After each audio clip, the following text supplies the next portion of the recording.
और भाई और बहनों, क्या हाल है सभी का। लगता है अब मेरा काम खत्म होने वाला है, क्योंकि डिटेक्टिव कॉर्नर नेटफ्लिक्स पे आ रहा है फाइनली 25 अप्रैल से। ये नया सीरीज से स्टार्ट होगा या पुराना सीरीज को ऐड किया जाएगा या फिर सीजन वाइज टेलीकास्ट होगा, ये अभी तक क्लियर नहीं हुआ है। या फिर हिंदी डब आएगा या फिर जापानीज सबटाइटल या फिर इंग्लिश सबटाइटल या फिर जापानीज लैंग्वेज में इंग्लिश सबटाइटल के साथ, कुछ भी क्लियर नहीं है। अभी देखते हैं आने के बाद कि कैसा होगा ये।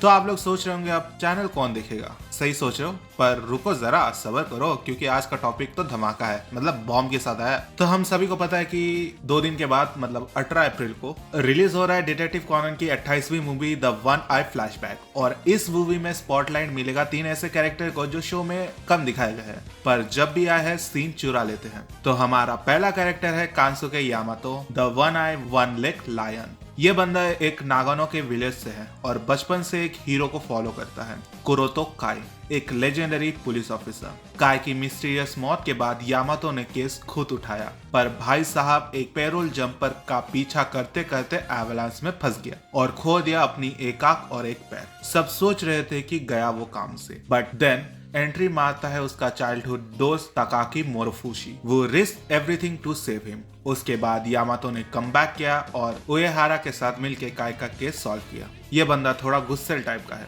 सस्पेक्ट को आंखों से ही डरा देता है और कोगोरो मोरी का तो सिर्फ नाम सुन के फेस टैंक कर लेता है, बट जब बात उएहारा की होती है भाई थोड़ा पिघल जाता है। अगला कैरेक्टर है Takaaki Morofushi, the calm brain behind the batch. ये बंदा तो बिल्कुल ऑपोजिट है यामातो का, काम, कंपोस्ट और थोड़ा बुकवर्म टाइप। बचपन से ही केस सॉल्व करता है। एक किताब भी लिखी है, कोमई कुन फ्रॉम 2nd ग्रेड क्लास ए। अपना छोटा भाई हिरोत्सु से अलग हो गया था बचपन में, और जब यामातो एवलांस में गया था तो अपनी नौकरी दाव पे लगाकर वो उसे बचा लाया। ट्रू फ्रेंडशिप गोल, राइट। और हाँ, यामातो के साथ इसका प्रीटी राइवरी चलता रहता है, कौन पहले केस सॉल्व करेगा। But still this two are like Sherlock and Watson, एक थोड़ा ज्यादा एंग्री वाला शेरलॉक। और तीसरी कैरेक्टर है Yui Uehara, the hidden flame. ये तो असली क्वीन है ब्रो।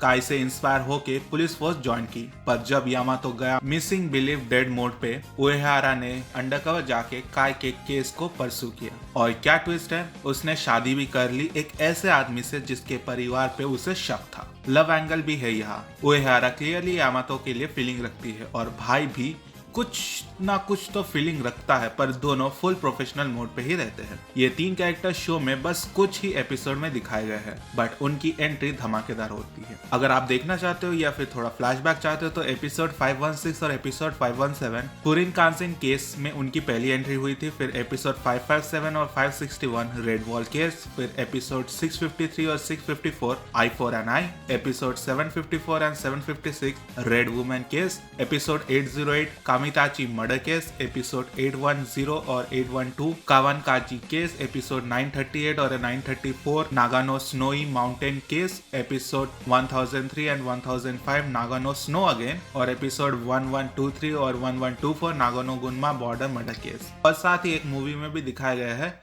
द रेवेंजर्स में, मतलब ब्लिंक एंड मिस कैमियो, मतलब छोटा सा कैमियो था उनका। मूवी का नाम है द वन आई फ्लैशबैक। तो क्या पास का कोई डार्क रास वापस आ रहा है? क्या यामातो के पास का किलर वापस आएगा, या कुरोतो काई की मौत का पिछला कोई और कॉन्स्पिरेसी थी? और सबसे बड़ा सवाल, क्या इस बार यामातो और उएहारा के बीच कुछ रोमांटिक प्रोग्रेस होगा या फिर सिर्फ सबटाइल हिंट ही मिलता रहेगा हमें? तो दोस्तों, ये थी full spicy explanation before 28 movie drop. और बताओ, क्या आप एक्साइटेड हो? नीचे कमेंट में लिखो, यामातो टीम या मोरोफुशी टीम, या हो शायद उएहारा फैन क्लब। अगर पसंद आया तो लाइक करो, शेयर करो और सब्सक्राइब दबाना मत भूलना। डिटेक्टिव कंटेंट यहाँ नॉन स्टॉप मिलेगा। तब तक के लिए सायोनारा।